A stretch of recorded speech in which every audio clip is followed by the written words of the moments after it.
Assalamualaikum warahmatullahi wabarakatuh. Halo sahabat excellent semuanya. Pada video kali ini kita akan melanjutkan membahas materi fisika, dan ini adalah materi dasar. Jadi bagi kalian yang baru masuk SMA kelas 10 jurusan IPA, nah ketika kalian belajar fisika, ini adalah materi pertama yang akan kalian pelajari setelah kalian mempelajari besaran dan turunan. Jadi setelah belajar tentang besaran dan turunan, kalian akan belajar tentang materi pengukuran. Mungkin bahasanya tidak asing lagi ya bagi kalian. Pengukuran berarti kata dasarnya ada ukur ya. Sudah jelas, berarti definisi dari pengukuran di dalam fisika itu adalah proses mengukur suatu besaran. Kita tahu bahwa besaran di dalam fisika itu ada dua, besaran pokok dan besaran turunan. Salah satu contoh besaran pokok itu ada panjang. Jadi pengukuran ya berarti kita mengukur panjang suatu objek atau panjang suatu benda gitu ya. Nah, di sini ada beberapa macam alat ukur yang sebenarnya bisa kita gunakan untuk mengukur panjang atau untuk mengukur massa atau mengukur suhu gitu kan. Tapi saya yakin dan percaya di sini untuk alat ukur salah satunya misalnya penggaris. Penggaris itu kita tidak akan bahas di video ini. Kenapa? Karena saya yakin kalian sudah paham ya bagaimana cara menggunakan penggaris atau bahasanya roll gitu ya. Kalian sudah paham bagaimana cara menggunakan penggaris atau mengukur panjang suatu benda dengan menggunakan penggaris. Selain penggaris kita gunakan untuk mengukur panjang bisa ya, atau mengukur lebar juga bisa, mengukur tinggi juga bisa. Terus apalagi alat ukur yang kalian tahu? Alat ukur yang kedua selain penggaris itu ada neraca. Neraca itu bahasa lainnya adalah timbangan. Nah, saya yakin juga kalian juga sudah paham bagaimana cara mengukur. Biasanya kalau neraca kita gunakan untuk mengukur apa? Untuk mengukur berat kan? Berarti kalian kalau sering ke pasar pasti sering menemukan gitu ya, atau sering menjumpai para pedagang yang menggunakan neraca atau timbangan untuk mengukur berat apa, misalnya berat kentang gitu ya, atau berat ugi misalnya seperti itu. Dan saya yakin kalian juga sudah paham ya, atau sudah tahu bagaimana cara menggunakan neraca untuk mengukur berat suatu benda. Nah, yang di sini yang akan saya bahas pada video ini itu adalah bagaimana cara kita mengukur atau kita menggunakan alat ukur yang namanya adalah jangka sorong. Nanti ada temannya juga namanya adalah mikrometer sekrup. Nah, kenapa ini penting? Karena biasanya di soal UN atau di soal SBMPTN itu soal tentang cara menghitung jangka sorong ya. Maksudnya cara membaca, lebih tepatnya cara membaca jangka sorong dan cara membaca mikrometer sekrup itu sering dikeluarkan ketika kita mengerjakan soal UN dan soal SBMPTN. Oke, sahabat excellent, tanpa berlama-lama lagi, sebelum kita belajar bagaimana cara membaca jangka sorong, nah, terlebih dahulu saya ingin perkenalkan terlebih dahulu ada dua jenis ya jangka sorong yang biasanya ada di pasaran ya, atau yang biasanya digunakan gitu ya. Yang pertama itu ada jangka sorong yang manual. Nah, bentuknya seperti ini. Kemudian ada jangka sorong yang digital. Nah, untuk jangka sorong yang digital ini mungkin lebih gampang ya, karena ketika kita gunakan untuk mengukur sesuatu, nanti dia akan langsung keluar hasilnya. Beda dengan yang jangka sorong manual, kita harus hitung terlebih dahulu ya kan. Nah, untuk jangka sorong itu sendiri, saya tadi lupa yang memperkenalkan jangka sorong itu sebenarnya kegunaannya untuk apa. Jangka sorong itu adalah alat yang digunakan untuk mengukur jarak kedalaman, atau bisa juga kita gunakan untuk mengukur diameter suatu objek. Nah, yang terpenting di sini adalah untuk bab jangka sorong, bukan bab ya, materi ya. Materi jangka sorong ini adalah kalian harus hafal atau harus ingat tingkat ketelitian jangka sorong. Jadi masing-masing alat ukur itu mereka memiliki tingkat ketelitiannya masing-masing. Khusus untuk jangka sorong itu dia memiliki tingkat ketelitian. Oke, boleh kita catat dulu tingkat ketelitian jangka sorong. Ya, tingkat ketelitian jangka sorong. Nah, sahabat excellent, jangka sorong ini ternyata yang dijual gitu ya, dijual di pasaran atau yang dijual di pasar-pasar itu biasanya ada dua jenis jangka sorong. Ada jangka sorong yang panjangnya itu di bawah 30 cm. Jadi kita tulis dulu. Ada jangka sorong ya, jangka sorong di bawah 30 ya, di bawah 30 cm. dan ada jangka sorong yang di atas 30 cm ya, yang di atas 30 cm. Nah ini, dan masing-masing jangka sorong ini memiliki tingkat ketelitian yang berbeda-beda.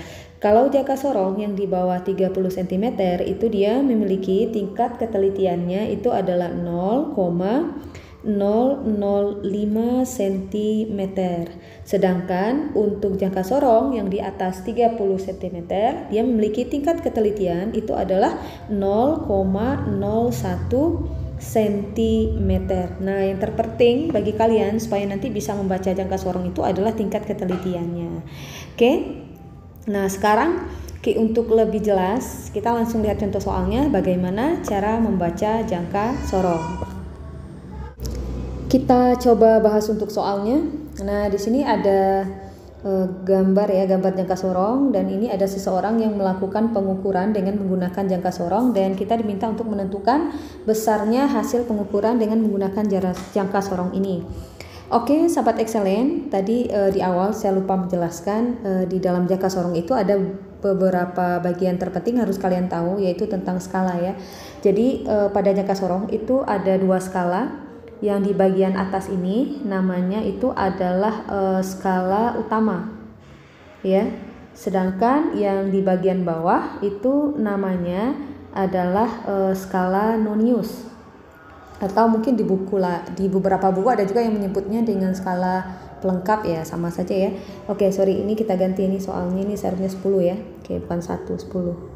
Nah, oke. Jadi pada jangka sorong itu ada dua skala, skala utama yang berada di bagian atas dan skala noniusnya di bagian bawahnya. Oke, sahabat excellent, untuk menentukan besarnya hasil pengukuran dengan menggunakan jangka sorong ini, yang perlu kita lakukan pertama itu adalah kita tentukan terlebih dahulu berapa skala utamanya.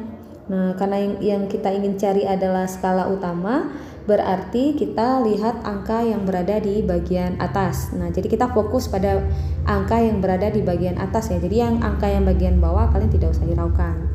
Terus kalian cari garis yang berada sebelum angka 0. Oke. Kalian lihat garis yang berada sebelum angka 0 yang di bagian atas ya. Nah, udah ketemu ya garisnya yang mana? Oke, saya kasih kode titik ya. Nah, ini dia garisnya. Garis ini tepat berhenti sebelum angka 0. Ingat ya, cari garis yang tepat berhenti sebelum angka 0, bukan yang setelah angka 0. Nah, kalau yang setelah angka nanti kita akan salah. Nah, karena ini garisnya tepat berhenti sebelum angka 0, tepat berada sebelum angka 0. Nah, kita lihat dulu garis itu kira-kira dia nilainya berapa. Di sini kita lihat angka sebelumnya itu kan adalah angka 3 ya kan. Di sininya adalah angka 4. Nah, berarti kan tidak mungkin garis ini besarnya 4, tidak mungkin karena 4-nya di sini. Berarti gimana? Kita hitung kalau ini 3, berarti ini 3,1, 2, 3,3, 3,4, 3,5, 3,6, 3,7, 3,8, 3,9. Nah, pas ya 4. Makanya ini itu dia 3,1 ya, garis yang ini ya. Kita tuliskan skala utamanya itu adalah 3,1. Sekarang kita tentukan lagi untuk skala noniusnya. Nah, untuk skala noniusnya kalian lihat, kayak kita pindah di gambar yang sebelahnya ya, karena ini garisnya udah nggak kelihatan lagi. Untuk skala noniusnya kalian cari garis yang atas dan bawahnya itu dia saling berhimpit, atas dan bawahnya dia saling berhimpit. Kalau garis ini bukan ya, karena dia tidak berhimpit nih posisinya. Ini juga bukan, ini juga bukan. Nah, kita cari yang mana berhimpit. Nah, kalian harus betul-betul teliti di sini. Nah, kita dapatkan garis yang berhimpit itu dia berhimpit di sini. Nah, ini karena gambarnya agak sedikit ngeblur ya. Jadi angka 10 ini dia tidak berhimpit, tapi dia hampir berhimpit. Nah, ini bukan ya. Kalau sini kan kelihatannya udah berhimpit kan, tapi dia tidak berhimpit, tapi dia hampir berhimpit gitu. Ini karena gambarnya ngeblur jadi kelihatannya dia berhimpit. Nah, jadi kita dapatkan untuk skala noniusnya tadi kan kita dapatkan dia berhimpitnya di garis ini kan, di garis ini. Nah, untuk angkanya kalian harus perhatikan, jangan melihat angka yang ada di atasnya, tapi lihat angka yang berada di bawahnya. Kira-kira garis ini dia berada pada angka berapa? Kita lihat dulu angka sebelumnya. Di sini kan ada 5. Di sini angkanya 10. Berarti kalau ini 5 kan ini sudah pasti 6 kan? 6, 7 gitu ya. 8, 9, nah 10 pas kan, berarti yang berhimpitnya itu di angka 9. Kita tuliskan angka 9. Khusus untuk skala Nonius, kalian jangan lupa kalikan dengan tingkat ketelitiannya, karena pada di awal video tadi ada 2 ya tingkat ketelitian untuk jangka sorong, ada yang untuk di bawah 30, ada yang untuk di atas 30. Kita pakai yang biasa orang gunakan saja, yaitu yang di atas 30. Jadi tingkat ketelitiannya itu adalah 0,01 cm. Oke, nah ini tinggal kita selesaikan atau kita kalikan. Ini 3,1 tetap ya, 9 kali 0,01 ya dikalikan berarti 0,09.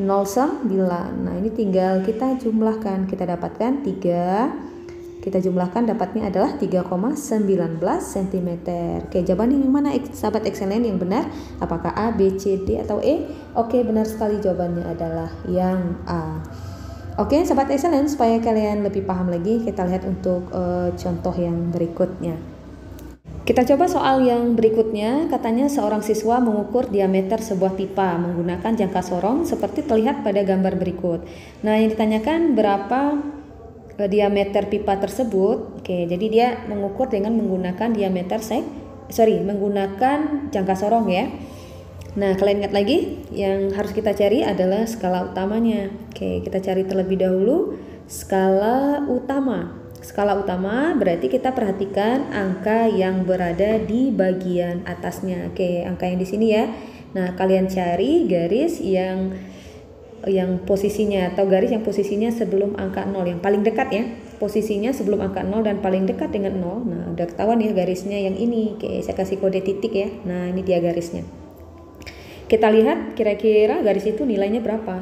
Di sini 4, ya kan? Di sini 4. Nah, di sini dia sudah 5 kan? Nah, berarti garis ini tidak mungkin 5 lagi kan? Berarti 4, kita hitung 4, berarti koma dia. 4,1, 2, 3, 4, 5, 6, 7, 8, 9. Sorry, 4,9. Nah, 5 pas ya. Berarti ini ada di 4,1. Berarti garis ini ada di 4,1. Kita tuliskan 4,1. Kemudian baru kita cari skala Noniusnya. Oke, untuk skala Noniusnya berarti kalian cari ya di antara, oke kita pindah di gambar yang sebelahnya karena itu udah nggak kelihatan lagi dia mana yang berhimpit. Kita pindah di gambar yang sebelah, kalian cari garis mana yang atas dan bawahnya benar-benar berhimpit ya, bukan hampir berhimpit. Oke, bisa kalian cari garisnya yang mana. Oke, udah dapat ya. Nah, ini dia, saya udah dapat garisnya. Ini garis yang benar-benar berhimpit. Kalau garis ini terkesan berhimpit, tapi dia hampir berhimpit. Nah, belum berhimpit betul ya. Ini juga sama. Berarti dia berhimpit di angka berapa? Kita lihat dulu, dia berhimpit di angka. Di sini ada angka 5. Kalau 5, di sini ada angka 10. Berarti kalau ini 5, berarti ini berapa? Ini 6 gitu ya. Garis ini ada 7, ini 8, ini 9. Nah, pas ya 10. Jadi dia berhimpit di angka 7. Dia berhimpit di angka 7. Nah, ini dia garisnya. Nah, oke. Garisnya ini ya, dia berhimpit di angka 7. Terus kita tulis skala Noniusnya adalah 7. Nah, 7 itu kita kalikan dengan 7 kita kalikan dengan tingkat ketelitiannya adalah di 0,01. Nah, ini tinggal kita kalikan saja 4,1. 7 kali 0,07 7 dikali 0,01 0,07. Nah, ini tinggal kita jumlahkan 4,17 ya. Jadi 4,17 cm. Jawaban yang benar yang mana sahabat excellent?